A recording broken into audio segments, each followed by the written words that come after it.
Hey everyone, I'm here today with Nick Reimer, our installation expert, to give you a brief demonstration on how to install the Viva Thatch shingle on a simple umbrella structure. We're going to talk today about a few of the basics of the product and a few things that are very important to pay attention to for a successful installation and a long-lasting result. Okay, before we get started with the installation, there's a couple of things you need to know about the structure itself. Remember, this product is a very long-lasting, durable material that you can expect to get 20 plus years of life out of. So it's important if you want long-term success with your umbrella or your roof to make sure that what you're putting the material on is also going to be sound. Check for any oversized cracks or any of the things that are going to become a long-term problem. Check, make sure everything is sound material. Then you're going to want to check for spacing. To get the proper watershed and to get the proper appearance, you're going to want to make sure that the battens are installed right at approximately 7 inches on center. Center to center, 7 inches or 19 to 20 centimeters. Okay, one of the first and a very important step is when you're unpacking the material, understanding that these pieces can become compacted during shipping. So it's important to help the appearance of the final product to take these in bunches of 4 to 5 pieces and just loosen the ends.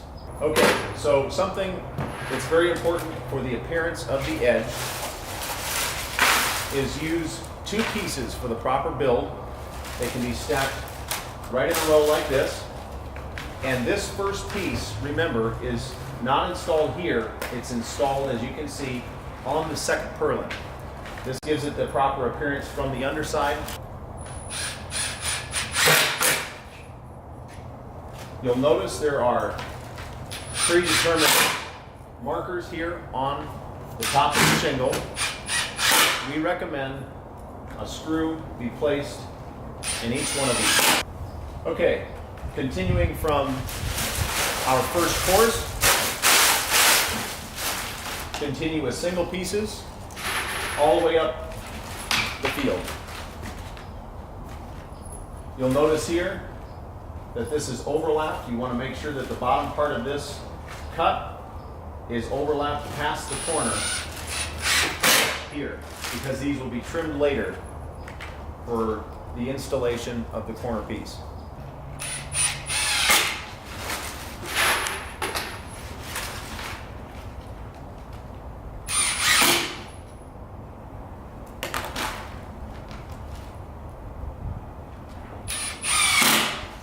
Okay, next Nick's going to demonstrate how to cut the corner or the hip. This just simply gets cut in a line parallel with the corner of the roof. And that's the same whether it's a hip roof or if it's an octagon like this one.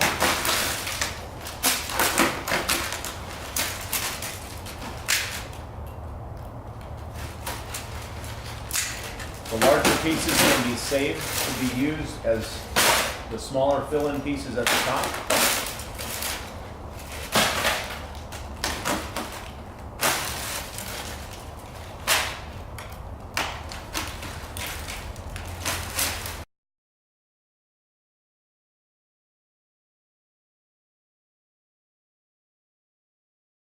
Okay, so now you can see we've completed all of the field pieces. We're going to talk a little bit about how to do the corner. First, it's important to notice all of these cuts are made in line. They're fairly close. There can be some gap. Don't worry about that, but just make sure that they're cut straight, both sides, straight along the line of the corner. Also remember, as we mentioned earlier, when you're putting the full piece on, make sure that this first open piece here on the bottom of the shingle is overlapping this corner. You don't want to bring it too far in and find that you're short at the bottom side. So this is a great place to use the scrap pieces, the long pieces that we cut off. Here we can cut these out of scrap pieces or out of a full shingle. And you should be getting approximately 8 inches.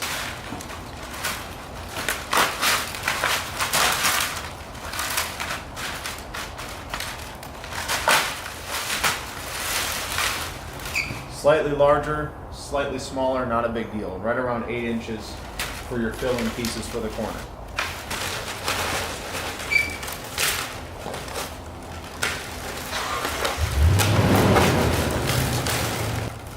We're going to place fasteners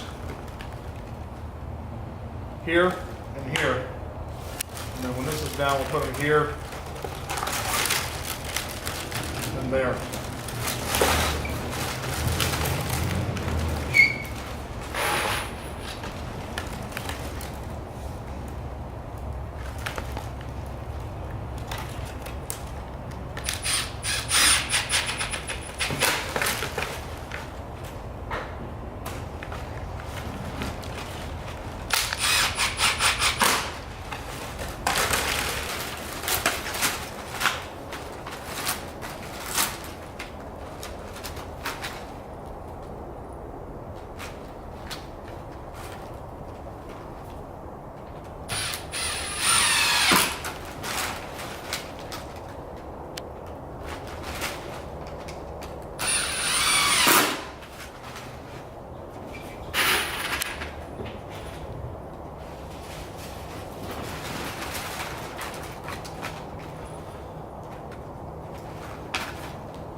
Every umbrella top is going to be slightly different, but most are installed with a wood post in this manner.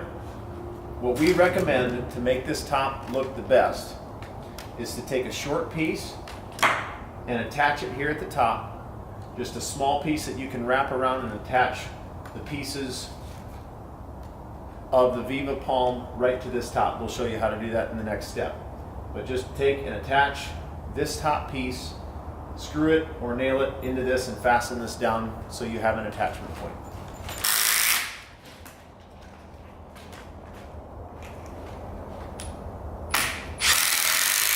All right, up towards the top of this umbrella, your last purlin should be roughly 7 inches away from the center post, kind of representing a 7-inch spacing. We're going to cut pieces roughly 6 inches, give or take an inch. Doesn't have to be super accurate. You can burn up a lot of your scrap material here. And we're going to place these things in a pretty tight lapped circle all the way around this thing at the top here, kind of creating a radius effect to kind of close the top. And so we'll put the screws in, running through both pieces.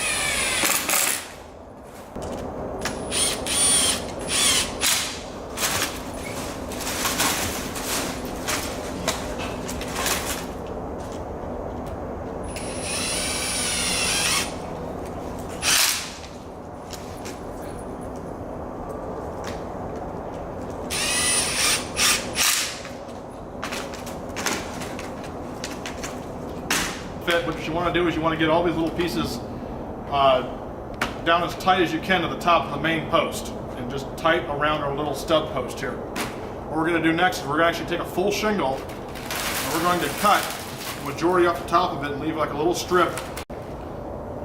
I'm just going to kind of guesstimate a little bit. This is kind of about where I want to cut the top of my shingle, so I'm going to say right about there. Better to leave a little extra and trim it off later than go too short.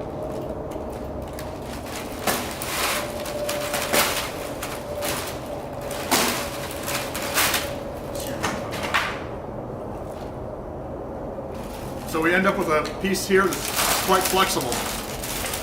We're going to wrap this around this pole.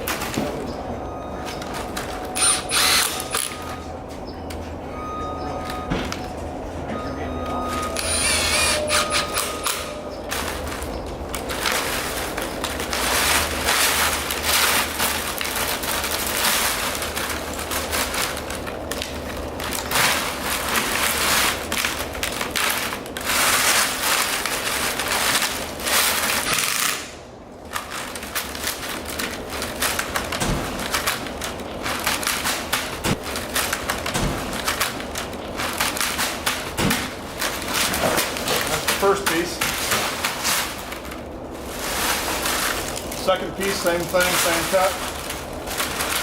Started with 2 screws again.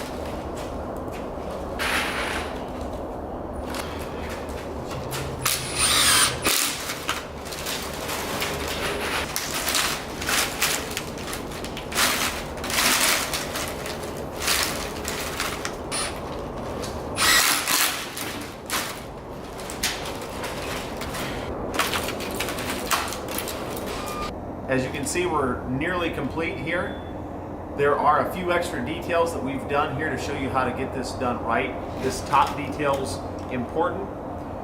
One thing we like to do is to use a piece of rope, and depending on the location of the install, you may want to use a real durable rope. Some climates it's okay, you can get away with using even just a jute rope. It'll last a long time. But we like to use a rope to wrap around the top of this to give it a good finished detail at the top. So we're going to demonstrate how to do that rope top over the top of this. If you prefer, you can just leave this piece here at the top and seal this off, and we'll demonstrate how to do that in the next step. Okay, we're just going to start off with just a basic rope, put a screw through it to get it started, and we're just going to wrap it around the top post here.